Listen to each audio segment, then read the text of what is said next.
એક સમય હતો ગુજરાતની એસટી બસ અને જાહેર સ્થળો પર એક સૂત્ર હોતું હતું, દારૂડિયો દારૂ શું પીવાનો, દારૂ જ દારૂડિયાને પી જશે. આ સૂત્ર પછી અનેક પ્રયાસો થયા દારૂબંધીના અમલના, પરંતુ એ માનવું પડશે કોઈ પણ પ્રકારના દંભ વગર દારૂબંધીનો અમલ કરાવવામાં આપણું ગુજરાત સદંતર નિષ્ફળ રહ્યું છે. મહદ અંશે નિષ્ફળતા મળી છે. કદાચ એનું એક કારણ પોલીસ, પોલિટિશિયન અને બુટલેગરોનું સેટિંગ પણ છે. કેમ કે દારૂ પીવાવાળાની કોઈ કમી નથી, ત્યારે દારૂ વેચવા અને દારૂ ગાળવાવાળાનો વ્યવસાય ધમધમે સ્વાભાવિક છે. અને વ્યવસાય ધમધમાવો હોય તો જેમની જવાબદારી છે આ દારૂડિયા દારૂ વેચવાવાળાને પકડવાની, એ પોલીસના લોકો પણ વહીવટ આની અંદર કરે, પોલિટિશિયન એમને સંરક્ષણ પણ આપે. કાનૂની રીતે દારૂ વેચવો, દારૂનું પીવો અને દારૂ બનાવવો આપણા ગુજરાતની અંદર ગુનો છે. પરંતુ બહારથી અંગ્રેજી દારૂ લાવવામાં આવે છે તો દેશી દારૂની ભઠ્ઠીઓ અનેક ગામમાં ધમધમે છે. અને એ જ કારણ છે કે ગામડાની અંદર આપણી બહેન દીકરીઓ નાની ઉંમરે વિધવા થાય છે, કારણ કે એમના પતિઓ દારૂડિયા હોય છે. પોલીસ કેમ કે સેટિંગવાળી હોય છે, ત્યારે પોલીસે બનાવેલી હવાલાતની અંદર એ બુટલેગરો પહોંચતા જ નથી, એ દારૂડિયા પણ પહોંચતા નથી. કદાચ કોઈ પકડાય છે તો ગણતરીની કલાકોની અંદર પોલીસના એ પિંજરામાંથી છૂટી જાય છે, કારણ કે એવો કોઈ ગંભીર ગુનો લાગતો નથી દારૂ પીવાનો, છૂટી જાય છે. પણ જ્યારે સમાજ અને ગામ એક થાય અને ગામ પિંજરું બનાવે ને, તો કોઈના બાપની તાકાત નથી. બુટલેગર હોય એને કોઈનું પણ રક્ષણ સંરક્ષણ હોય, કોઈનું પણ સેટિંગ હોય, પણ મારા ગુજરાતના ગામમાં એક ટીપું પણ દારૂ વેચી શકે. બે ઉદાહરણ તમને બતાવીશ. બે ગામ જેમને દારૂડિયાઓને પૂરવા માટે જાતે પિંજરા બનાવ્યા છે. એક મહેસાણાનું ગામ છે અને એક અમદાવાદનું ગામ છે. અમદાવાદના ગામની પછી વાત કરીશું, પણ મહેસાણામાં તાજેતરમાં જે નિર્ણય લેવાયો છે અને તૈયારી થઈ ગઈ છે ને, એની વાત કરી લઉં. મહેસાણાથી 50 કિલોમીટર દૂર આવેલું ખેરાલુ ગામ, ખેરાલુ તાલુકો, એનું પાંછા ગામ. આ પાંછા ગામના નાગરિકોએ કે જેમની જનસંખ્યા 3500ની છે, આ તમામ એકજૂથ થયા. કારણ હતું દેશી દારૂનું જબરજસ્ત દૂષણ હતું. દેશી દારૂ પી અનેક લોકો બરબાદ થઈ રહ્યા હતા, ગામના નવી પેઢી બરબાદ થઈ રહી હતી. ત્યારે આ ગામવાળાઓએ ગ્રામસભાનું આયોજન કર્યું અને એક નિર્ણય કરાયો. અને જે નિર્ણય કરાયો ને એના દ્રશ્યો જોજો. આ પિંજરું જે તૈયાર થઈ રહ્યું છે ને, એ નિર્ણયના અનુસંધાનમાં થઈ રહ્યું છે. ગ્રામજનોએ નિર્ણય કર્યો છે કે કોઈ પણ વ્યક્તિ દારૂ પીશે, ગામમાં પકડાશે, તો પોલીસને હવાલે ન કરવા આવે ત્યાં સુધી એને ગામના પિંજરામાં પૂરવામાં આવશે. ગ્રામજનોને પૂરો વિશ્વાસ છે. ફૂલ સ્ક્રીન દ્રશ્યો જોજો, કલર પણ થઈ રહ્યો છે. આજે મોડી સાંજના દ્રશ્યો છે અને આ પિંજરું તૈયાર થઈ ગયું છે. હું નથી જાણતો આ પિંજરામાં પહેલું કોણ પુરાશે, પણ જે પણ પુરાશે એ દારૂડિયો પુરાશે. તમામને વિશ્વાસ છે કે કાનૂનથી જ્યારે આ લોકો નથી સુધરતા, ત્યારે સામાજિક ક્ષોભ અને ગામની વચ્ચે, ગામના ગોદરે, ગામના ચોરે આ પિંજરામાં એ પુરાશે ને, પછી બહાર તો નીકળશે, પણ બહાર નીકળ્યા બાદ એનું માનસિક શુદ્ધિકરણ થશે. અને માનસિક શુદ્ધિકરણ એના શરીરની અંદર આવેલી અને મગજમાં આવેલી દારૂની લતને દૂર કરશે. ગ્રામજનોનું કહેવું છે કે છેલ્લા 2 વર્ષમાં 5થી વધુ યુવકો દારૂ પીને અહીંયા મર્યા છે. અને એટલે જ તમામે એક જૂથ થયા નિર્ણય લીધો છે. એટલું જ નહીં, નશાબંધીના અમલ માટે એક સમિતિ પણ બનાવી છે. અને આ પહેલી વાર નથી, અનેક ગામ આવા પ્રયાસ કરી ચૂક્યા છે. એ પ્રયાસને સમજવો અને જાણવો જરૂરી છે.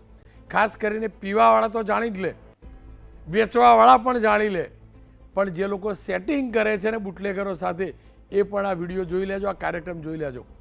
તમારી 2 નંબરની રોજગારી જો મારા ગુજરાતના 15-17 હજાર ગામમાં આ પ્રકારનો પ્રયાસ થાય ને, તો જવાની નિશ્ચિત છે. એટલે જ ચર્ચા કરવા માટે રાજેન્દ્રભાઈ રાવલ વરિષ્ઠ પત્રકાર છે, બાબુભાઈ નાયક સરપંચ છે મોતીપુરા ગામના, અને કપિલભાઈ ચૌધરી ગામના આગેવાન છે પાંછા ગામના. પાંછા ગામે આ શરૂઆત કરી છે અને શરૂઆતમાં આજે પિંજરું બની ચૂક્યું છે, ત્યારે મેં એમની સાથે વાત કરી છે. પહેલાં એ જોઈ લી. કપિલભાઈ, એવી તો કેવી સ્થિતિ સર્જાઈ હતી તમારા ગામની અંદર કે દારૂડિયાઓને પૂરવા માટે પાંજરું બનાવવું પડ્યું અને આ નિયમ લાગુ કરવો પડ્યો કે દારૂ પીવાય અને પાંજરામાં પૂરો? કારણ શું રહ્યું? સાહેબ, અમારા ગામમાં છેલ્લા 3 વર્ષથી 9 યુવાન છોકરાઓનો જે મોત થતો હતો દારૂના કારણે, જેના કારણે ગામ વારંવાર દરેક આગેવાનોની રજૂઆત કરતા કે કંઈક ગામ માટે કરો આપ બધા ભેગા થઈ.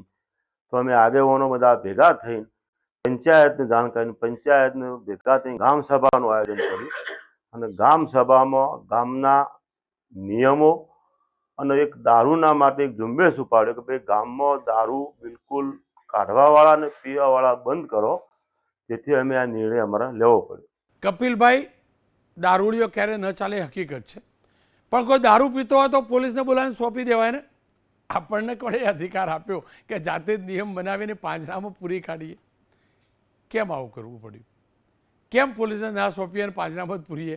પાંજરામાં પૂરવાનો મતલબ એવો હતો કે 1 કલાકે 10-15 મિનિટ જો કોઈને બેસાડીએ તો એ ગામની અંદર શરમાય અને દારૂનું એક વ્યસન છૂટી જાય એના માટે, અને બીજા કોઈ દારૂમાં આવું કરતા હોય તો એ પણ બંધ કરી દે. એ માટે ઉદ્દેશ, એક શિખામણનો ઉદ્દેશ છે. તો આ દારૂ પીવાવાળા લોકો દારૂ લઈ આવે છે ક્યાંથી, અથવા લઈ આવતા હતા ક્યાંથી? દારૂ ગામમાં ઘણા લોકો કાઢતા જ હોય છે, દેશી દારૂ ત્યાંથી લાવું છે બધા. શું એકલા દારૂ પીવાવાળાને પાંજરામાં પૂરશો કે દારૂ ગાળવાવાળા, દારૂ બનાવવાવાળા, દારૂ વેચવા વાળાને પણ પાંજરામાં પૂરશો? 15 તારીખ સોજે આ ગામ ભેગું થઈને નક્કી કર્યું ભાઈ આપણા ગામમાં કોઈ દારૂ વેચાશે નહીં, કોઈ બનાવશે પણ નહીં, અને કોઈ પીવા આવતો હોય તો તેને પણ ગામ સમક્ષ જાહેર ચોકમાં લાવવાના. તો બધાનો દારૂ અમારા ગામમાં આજે 100% બંધ થઈ ગયો છે. ગામના આ નિર્ણયથી જે દારૂના વ્યસની હશે, આદિ હશે, એ તો બહુ દુઃખી થઈ ગયા હશે. દારૂડિયા તો બહુ દુઃખી થઈ ગયા હશે. કોઈ યુવાનો જે ગેરમાર્ગે દોરાયા હશે, આ વ્યસને ચડ્યા હશે, એમને તો તમે બધા ડીટાય નહીં ગમતા હોય ને? દુઃખી થયા છે કે નહીં એ લોકો? બધાને મળ્યા, અમે દરેક જણના ઘરે જઈ બધાને સમજાયા કે દારૂ પીવાથી શું થાય છે. આપણા ગામમાં જે 4 લોકો આપણા જ છોકરા જે યુવાનો જે જતા રહ્યા એમના વિશે બધી વાત કરી, એમના છોકરો બહેરો બધી વાત કરી, અને એ પણ આ ગામના નિર્ણયને સંમત આપી. એ પણ અમારી સાથે જ છે બધા. દારૂનું આટલું બધું દૂષણ છે કે હતું તો તમે પોલીસને કેમ જાણકારી નહોતા આપતા? મને સમજાવો. પોલીસને અમે ફોન જાણ કરતા, પોલીસ આવતા, લઈ જતા, કાયદાકીય જે કાર્યવાહી એ પણ કરતા, પણ કોઈ સુધારવાનો પ્રયત્ન ના કરતા બધા, અને વારંવાર પીવાનું ચાલુ રાખતા. તો કંઈક જાહેર ચોકમાં ગામનાથી થોડું ઘણી શરમ અડી જાય અને જો આ બંધ કરી દે એવો અમે એક પ્રયાસ કરી રહ્યા છીએ. પણ જે દારૂડિયા છે એ તો બહુ દુઃખી થશે ને તમારા બધાથી? બહુ દુઃખી થશે ને? ના, કોઈ દુઃખી નહીં સાહેબ. અત્યારે અમને 2 થી 3 જણા જે કાયમ સોજે પિતા એ બધા મળ્યા, એમની પણ મુલાકાત લઈએ છીએ અમે, અને એ પણ અમારી સાથે રાજી જ છે કે ભાઈ તમે એક સારું કામ કર્યું છે, ગામમાં નહીં મળો તો અમે બધા નહીં પીએ. કેમ કે દારૂબંધીનો કાનૂન પણ છે, છતાં આપણે જાણીએ છીએ કે એનો પૂરો અમલ થઈ શકતો નથી. અનેક લોકોને આ દારૂની લત છે. કાનૂન પૂરી રીતે અસરકારક લાગુ નથી કરાવી શક્યો, હકીકત છે. આ સંજોગોમાં તમારો અનુભવ શું કહે છે? કાનૂન કરતાં પણ નાતની, સમાજની, ગામની અંદર બદનામ થવાની ચિંતા, એ ડર દારૂડિયાને સુધારવામાં કેટલો કારગર સાબિત થાય? સામાજિક નિર્ણય હોય ને ગામ નિર્ણય હોય, તેમાં દરેકને સાથે રહેવાનું હોય અને એની શરમ વધુ લાગતી હોય. મહેસાણાના આ ગામનો પ્રયોગ ચોક્કસથી સફળ થશે, કારણ કે બીજું એક ગામ બતાવું, અને એ ગામ છે અમદાવાદ જિલ્લાના સાણંદ પાસેનું. અમદાવાદના સાણંદથી 10 કિલોમીટર દૂર આવેલું મોતીપુરા ગામ. આ મોતીપુરા ગામ છે ને 2200ની વસ્તી છે. આ ગામની અંદર એવું કહેવાય છે કે એક ટાઈમે દારૂનું એટલું દૂષણ હતું કે 250 જેટલી મહિલાઓ વિધવા થયેલી ને એ પાછળનું કારણ એમના પતિઓને લાગેલી દારૂની લત હતી. જ્યારે દરેક ઘરમાં પુરુષ દારૂના રવાડે ચડી, પૈસા પણ ઘરમાં નહોતા રાખી શકતા, હાલત ખરાબ હતી, રોજગારીની સમસ્યા હતી, રોજ ઝઘડા થતા હતા, મહિલાઓ કંટાળી. અને મહિલા જ્યારે કંટાળે છે, મહિલા જ્યારે નેતૃત્વ હાથમાં લે છે ને, સારા પરિણામ આવે છે.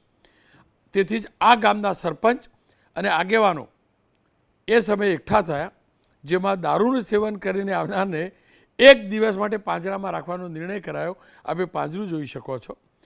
એમની પાસેથી જે દારૂ પીવે ને કોથળી 20 રૂપિયાની જ પીધી હોય, પણ દંડ કેટલો ભરવાનો? તો 1200 રૂપિયાનો દંડ. એટલું જ નહીં, પેલું ચખનું બખનું તો ચાટી આવ્યો હોય, પણ એ પકડાય ને એના પછી 24 કલાક સુધી જમવાનું નહીં આપવાનું, માત્ર પાણી આપવાનું, ચોખ્ખું પાણી, કોથળીવાળું નહીં. આ નિર્ણયના કારણે જબરજસ્ત સુધાર આવ્યો છે. લગભગ 2019 પછી ગ્રામજનોનો દાવો છે કે અહીંયા દારૂબંધીનો હવે જબરજસ્ત અમલ થાય છે. ત્યાં સુધી પરિવર્તન આવ્યું છે કે પ્રોહિબિશન વિભાગ એટલે કે નશાબંધી વિભાગે આ ગામને સર્ટિફિકેટ પણ આપ્યું છે. અને એટલે જ આ ગામના સરપંચ બાબુભાઈ નાયક સાથે મેં વાત કરી છે ને એ જોઈ લઈએ. બાબુભાઈ, આ દારૂડિયાઓ માટે પાંજરું મૂકવાની શરૂઆત તમારા ગામે કરી, આઈડિયા ક્યાંથી આવ્યો અને એની અસર કેવી થઈ? સાહેબ, અમારું ગામ સાણંદ તાલુકાની બાજુમાં મોતીપુરા ગામ આવેલું છે. એક જ સમાજનું ગામ છે, વિચરતી વિમુક્ત જાતિનું, નટબજાના જ્ઞાતિનું. અમારા જ્ઞાતિનો મૂળ વ્યવસાય ઢોલ શેણા વગાડવાનો છે. તો અમારી સમાજમાં બાપ દાદાથી દારૂની બહુ એકદમ ગંદી પ્રથા હતી. જ્યારે બાળકનો જન્મ થાય, માતાજીનો માડવો થાય, લગ્ન થાય, ત્યારે અમારી સમાજમાં દારૂ એટલો બધો વપરાતો કે ના પૂછો વાત. પણ 2012માં મારા વાઇફ સરપંચ થયા, એના પછી 2014માં મારા મગજમાં વિચાર આવ્યો કે ભાઈ આપણી સમાજ આ દારૂમાંથી મુક્ત કરાવવો તો મારે શું કરવું. તેના માટે મેં દારૂબંધીની એક ઝુંબેશ ઉપાડી અને કોઈ બી નાનું બાળક કે મોટા આગેવાનો દારૂ પીને આવે તો એને સમજાવતો કે ભાઈ આ ખરાબ પ્રથા છે અને આમાંથી તમે મુક્ત થાવ. તો એને મેં સમજાવવાની કોશિશ કરી. નાના બાળકો ના મારે તો મેં એને મારવાની કોશિશ કરી. ધીમે મારી સામે જોઈ અને અમારા ગામવાળાને વિચાર આવ્યો. પછી 2017માં ભલગામડા લીમડી મારા મોતીદાદાના પપ્પાની સમાધિ છે, ત્યાં આગળ દાદા ગુરુદયાલસિંહ અને દાદા બાજાસિંહ, ત્યાં આગળ અમારી આખી સમાજ ભેગી થઈ. 4/2017ના રોજ 3 દિવસનો અમારો મેળાનો ત્યાં પ્રોગ્રામ હતો. તો ત્યાં આગળ મેં સમાજમાં વાત નાખી દારૂબંધીની. તો અમારા સમાજવાળા પ્રસ્તાવ આવકાર્યો કે ભાઈ ના, સરપંચની વાત સાચી છે. તો ત્યાં આગળ અમે દારૂની એક મિટિંગ બનાવી. પછી અમે દરેક ગામમાંથી 5-5 માણસો બોલાયા. અમારા ગુજરાતમાં 40 ગામડા છે, તો 40 ગામમાંથી અમે 5-5 માણસોને બોલાયા અને પછી ભલ ગામડામાં મિટિંગ કરી અને દરેક ગામના આગેવાનોને આ વિશે સમજાયા. દરેક ગામના આગેવાનો પોતપોતાના ગામમાં સમજાયા, પોતાના પરિવારને સમજાયા અને ધીમે આ દારૂબંધીની કાયદો અમે અમલમાં મૂક્યો. એના માટે સાહેબ, જે માણસ 24 કલાક નશાબંધી કરતો હોય તે એકદમ દારૂ ના છોડે. તો અમે એમને સમજાયા કે ભાઈ તમે જો રોજની 5 પોટલી પીતા હોય તો 2 પીઓ, 3 પીઓ, 1 પીઓ, એમ કરતાં ધીમે દારૂમાંથી અમે એમને મુક્ત કરાયા. તેમ છતાં જે સમાજના કાયદાની વિરુદ્ધમાં અમુક લોકો હતા, તો તેના માટે અમે ગામવાળાએ, અમારા યુવક મંડળે અને અમારા ગામના આગેવાનોએ નક્કી કર્યું કે ભાઈ સમાજના કાયદા વિરુદ્ધ જે લોકો ચાલે છે તેમના માટે આપણે કંઈક સજા થાય એવું કંઈક કામ કરો. તો તેના માટે અમે એક પાંજરું બનાવ્યું. હવે આપણા મહાત્મા ગાંધીજીના ગુજરાતમાં પહેલેથી દારૂબંધી છે. તો અમે અમારા સમાજને આગળ લાવવા માટે અને અમારા ગામના આગેવાનોએ, અમારા ગામના નવયુવક મંડળોએ અમારા સમાજને આગળ લાવવા માટે આ કાયદો અમે ઘડ્યો. આ કાયદો અમે કંઈ સરકારનો કાયદો નથી લીધો, આ અમારી સમાજને આગળ લાવવા માટે કાયદો ઘડ્યો છે. ના, અમે આને વિશે કંઈ પોલીસ ઉપર કંઈ કહેવા નથી માગતા કે ભાઈ પોલીસવાળા કંઈ કરતા નથી, પણ અમે અમારી સમાજને આગળ લાવવા માટે દારૂબંધીનો કાયદો ઘડ્યો. બિલકુલ. જે લોકો સમાજની વિરુદ્ધ જતા હતા તેમને અમે 1200 રૂપિયા દંડ કર્યો, જેથી કરીને એ લોકો 1200 રૂપિયા ભરી અને પછી જે આ પાંજરામાંથી મુક્ત થાય. બાબુભાઈ, કેટલા લોકો પાંજરે પુરાયા અને જે પાંજરે પુરાયા એ પછી સુધર્યા ખરા? હા સાહેબ, આજની તારીખમાં અમારા ગામમાં 95% લોકો દારૂની બધીમાંથી મુક્ત કરાવી નાખ્યા. અમે સમાજવાળાને મેં સરપંચે. આટલા વર્ષોમાં કેટલા લોકો પૂરવા પડ્યા? હવે સાહેબ, લગભગ અમારા ગામમાં 2017થી હવે છેલ્લા 2 વર્ષથી તો કોઈ આવતું જ નથી પાંજરામાં, પણ શું કહેવાય કે લગભગ 50થી 80 માણસ અમે પૂર્યા. અચ્છા, એ જે પુરાય એ વિરોધ નતા કરતા કે ભાઈ કાયદો આવો નથી, 5 રૂપિયા તમે પૂરવાવાળા કોણ વિરોધ કરતા હતા કે માની જતા હતા? ના સાહેબ, અમે એના માટે અમે એક યુવાન લોકોની કમિટી બનાવી હતી. અમુક લોકો શું કરતા કે ભાઈ દિવસે તો દારૂ પીવાવાળાને જેલમાં ઘાલે. પછી અમે યુવાનોની એક કમિટી બનાવી કે રાત્રે 9 વાગે 10 વાગે ઘેર ઘેર જઈને ચેકિંગમાં જાય અને જે દારૂ પીધેલો હોય ત્યાંથી એમને પકડી લાવીએ અને પાંજરામાં બેસાડી રાખીએ. જ્યાં સુધી અમારા સમાજનો દંડ ના ભરે ત્યાં સુધી અમે એને પાંજરામાંથી બહાર નહોતા કાઢતા.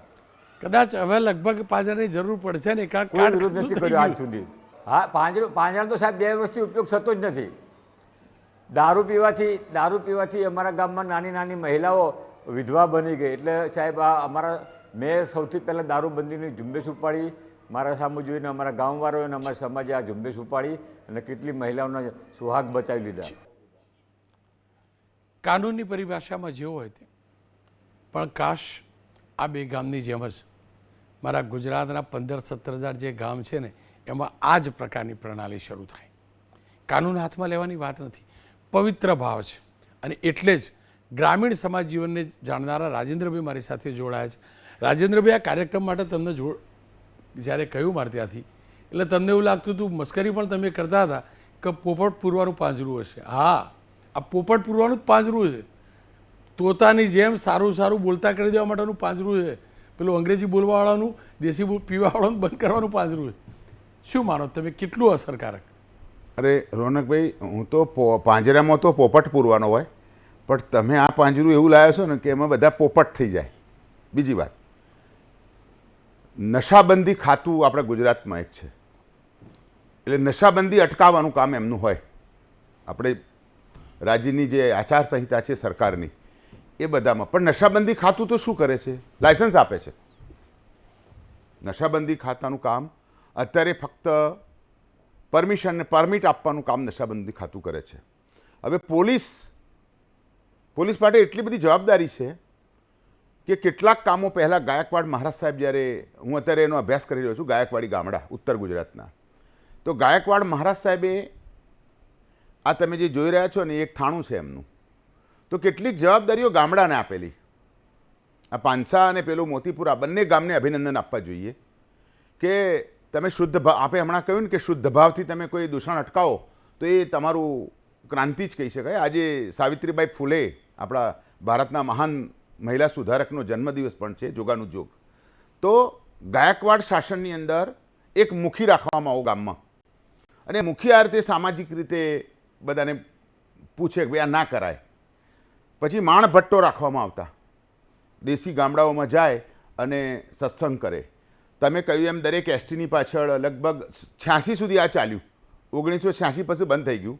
પછી વિકાસના પોસ્ટર આવી ગયા. આ દારૂડીઓ દારૂને પી જશે એ વાળું બંધ થઈ ગયું. પછી સંતો નાટકો, યુવા અને સાંસ્કૃતિક વિભાગ દ્વારા દેશી નાટકો ગામડામાં થાય અને સમજાવે કે ભાઈ દારૂ પીવાથી પરિવારને શું નુકસાન થાય. તો આ બધું બંધ થઈ ગયું સાહેબ. હવે હું તમને એક સરસ દાખલો આપું. આપણા રાજ્યના પોલીસ વડા હસમુખભાઈ પટેલ 2011માં એ તાપીના સુરતના રેન્જ આઈજી હતા, અત્યારે જીપીએસસીના ચેરમેન છે. તો એમણે સખી રેડ કરેલી આદિવાસી વિસ્તારોમાં. એ વખતે આપણા ગુજરાત કેડરના કલેક્ટર હતા આરજે પટેલ. તો આ બંને ઓફિસરોએ ભેગા થઈ અને એક જાહેરાત કરી કે જે દારૂડિયાને પકડશે એને અમે ઇનામ આપીશું. પણ કોઈ પુરુષ તૈયાર ના થયો. બનતું તો એવું, હસમુખ પટેલ સાહેબે જ આ વાત કહેલી કે દૂધના ટેન્કરમાં દારૂ આવતો ગામડાઓમાં. તો સાહેબે પછી એક ઇનામ જાહેર કર્યું, સખી મંડળ, સખી રેડ. તો સાહેબ, જેમ અત્યારે આ પાંસાના અને આનંદપુરાના આગેવાનો નીકળ્યા છે, એમ આદિવાસી બહેનોએ 2011માં આ ઝુંબેશ શરૂ કરેલી કે દારૂડિયાને પકડાવો. ગુજરાત સરકાર, આ ભૂપેન્દ્રભાઈ પટેલના કેટલાક નિર્ણયો આપણે વખાણવા એવા છે. હમણાં એમને પંચાયત રાજને એક સરસ છૂટ આપી કે કોઈ ટીડીઓ, તલાટી, શિક્ષક ગેરરીતિ કરે તો એને તાત્કાલિક સસ્પેન્ડ કરી દો. તો સાહેબ, એમાં એક લીટી એમને વધારવાની જરૂર હતી કે ભાઈ આવા કોઈ જાહેર હોદ્દાવાળા વ્યક્તિઓ આવો દારૂ પીતા હોય કે દારૂ સાથે સંકળાયેલા હોય તો એમને પણ તાત્કાલિક કાઢી મૂકો. રાજ્ય સરકારની દાનત વિશે આપણે જાણતા નથી, પણ આખા ગુજરાતમાં એમ કહેવાય છે કે દારૂનો એક મોટો ધંધો ચાલે છે. ચેકપોસ્ટ ઉપર હું ઘણીવાર જોઉં છું તો 2 પોલીસવાળા બિચારા એક મોબાઈલ જોતો અને એક છાપું ઓઢીને સૂઈ ગયો રાત્રે. તમે ઉદયપુરથી આવો કે આ બાજુ બોર્ડર પરથી આવો, તો આ એક અનિયંત્રિત વ્યવસ્થા છે. અને આને સરકારે શું કરવું જોઈએ? સામાજિક સંસ્થાઓને સોંપી દેવું જોઈએ. આ પાંજરું ખરેખર ક્રાંતિકારી સાબિત થશે. કેમ કે હું અને તમે કાયદાથી નથી ડરતા, કોઈ મોટો મોટો સિંહ ચમરબંધી હોય તો નથી ડરતા, પણ આપણી ઇજ્જતથી ડરીએ છીએ. તો જ્યારે ગામમાં એક ખાલી પાંજરું જ ઊભું કર્યું હોય ને તો બી 50% બંધ થઈ જશે. એટલે હું તો અમને છે ને સરકારે આમનું સન્માન કરવું જોઈએ નશાબંધી દિવસના દિવસે. બીજી વાત તમે જ્યારે દારૂબંધીની વાત કરો છો તો અત્યારે માનનીય પ્રધાનમંત્રીશ્રીએ શું વાત કરી કે ભાઈ સ્વદેશી અપનાવો. તો આ વિદેશી દારૂ આપણા રાજ્યમાં આવે છે કેવી રીતે? નંબર બે દારૂ ગરીબ માણસો પીવે છે એવું નથી, જવાબદાર પદ ઉપર બેઠેલા લોકો પણ ઢીંચણિયા છે. તો આ સરપંચ, આ બંને સરપંચ હોય કે જાહેર આગેવાન, કારણ કે ચૂંટણી વખતે તો મોટો વેપાર આ જ લોકો કરતા હોય છે. જ્યારે તમે ગ્રામ પંચાયતની ચૂંટણી થાય ને ત્યારે મેં ઘણી જગ્યાએ જોયેલું છે કે નાના પેલા શીશા આવે છે, નાના કોટરિયા શું કહેતા હોય, જે કહેતા હોય એ બેફામ વેચવામાં આવે છે.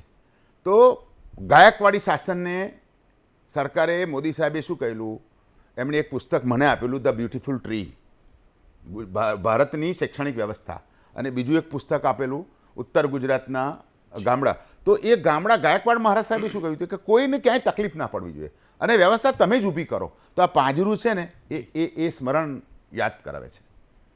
આ પટેલ સાહેબ વખત, હસમુખભાઈ વખતે તો શેરડીનો રસ અપાતો તો શું હતું એ રીતે? હા, એ મેં ફોટો મોકલ્યો છે તમે. હસમુખભાઈ પટેલે એવું કરેલું કે પછી સમજાવતા, એ પોલીસ અધિકારી ભલે રહ્યા સારા, પણ એ is a best social worker.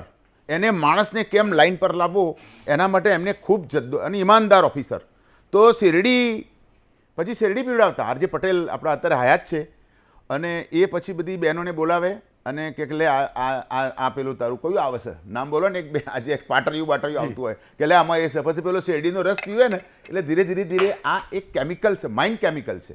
એકવાર દારૂનો ચસ્કો પડી ગયો ને પછી એ જાય ને, એ ગમે ત્યાંથી શોધી કાઢે સાહેબ. તમે ગુજરાતના કોઈ બી ગામમાં દારૂડિયાને મોકલો તો તમારો ચોર નહીં પકડાય, પણ દારૂનો વેપારી એ તરત લઈને બાટલી આવી જશે. તો આ અધિકારીઓની આ કુને હતી સાહેબ, અને આ કરવું જ પડે. કારણ કે ધનવાન માણસો કે કોઈ ગરીબ માણસ પીવે છે પણ એની હોજરીને નુકસાન થાય છે. બીજી વાત, દારૂડિયા, અને એના લેબલ જ મારવો પડે કે ભાઈ આ દારૂડિયો છે એટલે એને કોઈ છોકરી ના આપે, એના છોકરાને કોઈ કન્યા ના આપે. કારણ કે લાંબે ગાળે હવે અત્યારે તો તમારી ફિઝિકલી આપણી બીમારીઓ કેટલી બધી છે, ને એમાં દારૂનું જે દૂષણ છે. અને ગુજરાત, ઓડિશાએ સાહેબ તમાકુ બંધ કરી દીધી. ઓડિશા સ્ટેટે તમાકુ બંધ કરી દીધી. આપણે ત્યાં પણ આ કરવું જોઈએ, કારણ કે નાના 10મા 12મામાં ભણતા છોકરાઓ વાપરે છે. અને સામાજિક સંસ્થાઓની પણ આ ભૂમિકા છે. હમણાં હર્ષભાઈ સંઘવીએ સરસ કહ્યું કે ઘરડાઘરમાં જે મા બાપને મૂકે એને મંચ ઉપર, તો દારૂડિયો હોય ને સમાજના કોઈ મંચ ઉપર એને બેસવા નહીં દેવું જોઈએ. તો આ બધી સામાજિક વ્યવસ્થા બિલકુલ એ આપણે સરકારે નહીં, ગામના લોકોએ, સમાજના લોકોએ, જ્ઞાતિના લોકોએ કરવી જોઈએ. રાજેન્દ્રભાઈ, આપનો ખૂબ ખૂબ આભાર. ફરી એકવાર કહીશ, આ બંને ગામ જ નથી, અનેક ગામની અંદર અલગ અલગ પ્રકારના પ્રયાસ થાય છે. જ્યાં પવિત્ર ભાવે પ્રયાસ થયા છે ને ત્યાં બધી રોકાઈ છે, અને જ્યારે આ બધી રોકાય છે ને એટલે ગામમાં પોલીસે આવવાની પણ ઓછી જરૂર પડે છે. દુર્ભાગ્યપૂર્ણ એ છે કે અનેક ગામ એવા છે જ્યાંની શાળાઓની આજુબાજુમાં, આરોગ્ય કેન્દ્રની આજુબાજુમાં આજે પણ પોટલીઓ વેચાય છે, અને ગામના સરપંચો અને વડીલો અમને ફોન કરે છે બંધ કરાવડાવવાની. બસ આ બે ગામમાંથી સરપંચ સાહેબો શીખો, કોઈના બાપની ત્રેવડ નથી. જો સરપંચ થાણી લે, ગામ થાણી લે ને તો ગમે એટલો પોલીસનો મોટો અધિકારી બી ઊંચો હોય ને, ગમે તેવો મોટો બુટલેગર બી આવે ને તો ભઠ્ઠી તો ઠીક, એક કોથળી પણ ત્યાં આગળ વેચી શકે. બસ આ પ્રકારના પ્રયાસની જરૂર છે. અને ફરીથી કહું, આ તો વાત આટલા આવી, પણ પોલીસે પણ નક્કી કરવાની જરૂર છે. કોઈ પોલીસવાળો દારૂની પાયલોટિંગ કરતો પકડાય તો એને કસ્ટડીમાં તો પૂરો જ છે, પણ બાકીના આરોપીઓને જેમ સરઘસ કાઢવું જોઈએ, અથવા ગામના ગોદરે મૂકેલું આવું જ પિંજરું તો કમસે કમ એને બતાવવું જોઈએ. એને પણ તો સમાજની શરમ આવશે. શરમ એ જ મોટું શસ્ત્ર છે, અને સમાજની શરમથી વધુ કોઈ મોટું શસ્ત્ર ના હોઈ શકે. કાનૂનનું માન, પણ કાનૂનનું પાલન કરવા માટે સામાજિક શસ્ત્રોનો ઉપયોગ કરવો જરૂરી છે. એક વિરામ લઈશ, પણ વિરામ બાદ વાત કરીશ. આ બે ગામથી વિપરીત એક ગામ દારૂ બંધ કરાવવા માગે છે, પણ પોલીસ સાથે કેવો ઘર્ષણ થાય છે એની.